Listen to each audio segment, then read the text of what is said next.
artinya begini, kalau dia sama saja dihukum dengan pelaku lainnya seperti Kuat Ma'ruf ataupun Ricky Rijal ataupun Ibu PC, dia hukumannya 15 tahun, 20 tahun, artinya tidak ada sejarah akan terjadi dalam pengungkapan kasus besar bagi seorang justice collaborator Orang di yang Indonesia. mengungkapkan fakta. Iya, nggak ada. Dan itu ya seperti tutup buku lah kita.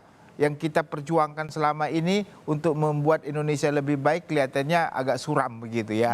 Nah, jadi kita berharap hakim yang kita sudah lihat bagaimana prestasinya ya dalam melakukan suatu putusan yang beberapa hari lalu. Iya, dua hari terakhir ini yang ekspektasi masyarakat bisa terwujud begitu ya dalam ruang persidangan.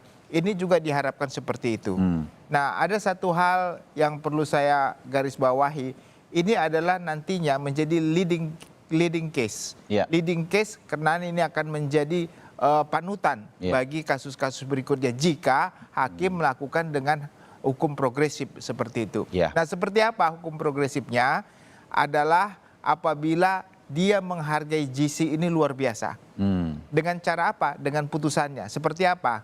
Ada dua kemungkinan dalam pandangan hakim yang saya kira sudah ada putusannya, kita juga nggak mempengaruhi. Pertama adalah apakah hakim ingin mengembalikan Richard Eliezer kembali ke kepolisian dengan suatu reward atas apa yang sudah dia lakukan dengan membuka fakta. Atau hakim menganggap bahwasannya rewardnya itu tidak harus mengembalikan dia ke kepolisian, tetapi cukup dengan memberikan hukuman yang lebih ringan. Nah, apa bedanya? Bedanya begini, kalau dia mengembalikan kepolisian, artinya hukumannya itu tidak boleh lebih dari 2 tahun.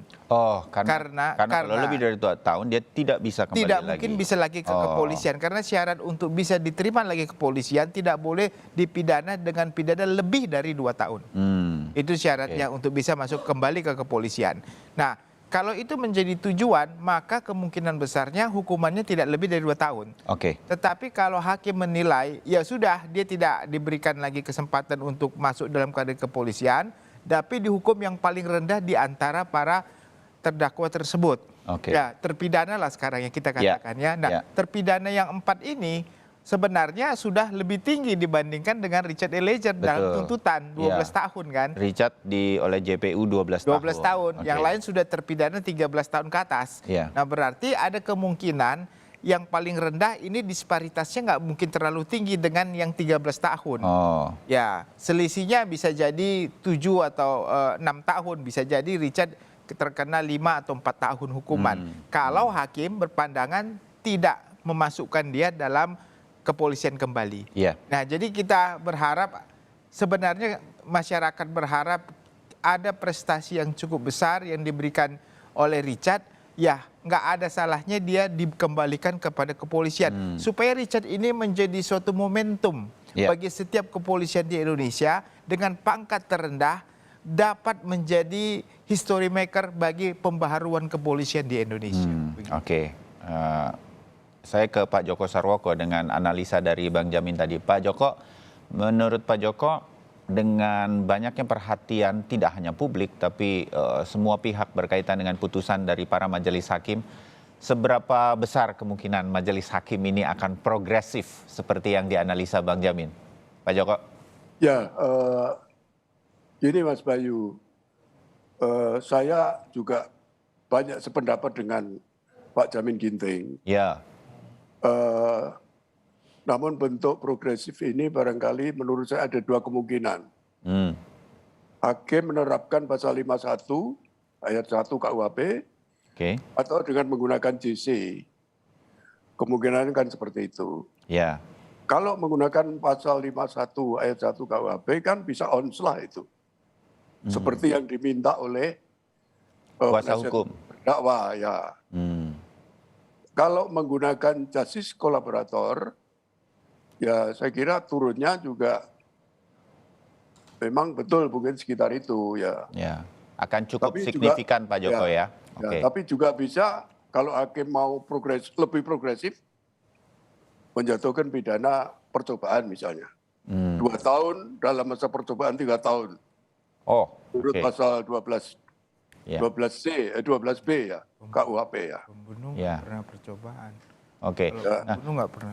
Pak Joko, tapi dalam kasus seperti ini di mana ini kalau saya menyarikan apa yang kemudian Bang Jamin juga nanti menanggapi berkaitan bahwa dalam kasus ini kami nih yang buta hukum sebetulnya. Jadi belajar hukum kan karena ada Bang Jamin dan juga Pak Joko begitu ngobrol seperti saat ini. Ya. Tapi kan dia tetap mengeksekusi, melakukan pembunuhannya begitu. Apakah ini akan tetap jadi pertimbangan sedemikian rupa oleh majelis hakim, Pak Joko? Kalau menggunakan pasal 51 ayat 1 KUHP, ya harus menggunakan pertimbangan itu, ya. Oh, oke. Percobaan nggak boleh pembunuh. Ya. Ya, oke. Bang Jamin, kalau menurut Anda? Ya, jadi kalau konteks tindak pidana pembunuhan itu tidak boleh dihukum percobaan karena itu kan tindak pidana kejahatan serius ya. Artinya nggak boleh, percobaan itu kan hanya hukuman di bawah 1 tahun begitu ya. Jadi boleh dengan percobaan, ini kan sanksi pidananya sudah sampai hukuman mati, jadi nggak ada percobaan. Nah, saya mau komentari terkait dengan pasal 51. Ya. Pasal 51 itu mengatakan bahwa perintah yang sah, yang melaksanakan perintah yang sah tidak dipidana. Nah, pertanyaannya adalah apakah Verdi Sambo waktu memerintahkan Richard Eliezer itu adalah perintah yang sah dari seorang jabatan yang sah. Nah, ini agak riskan karena kalau itu perintah yang sah, Sambo juga bisa harusnya bebas karena dia melakukan perintah yang sah kan begitu kan. Melaksanakan perintah yang sah kalau dasar pemikiran hakim seperti itu. Dan saya kira hakim tidak akan berani ya menyatakan itu sebagai suatu perintah yang sah untuk melakukan pembunuhan walaupun dia pakai seragam tapi di rumahnya itu agak riskan.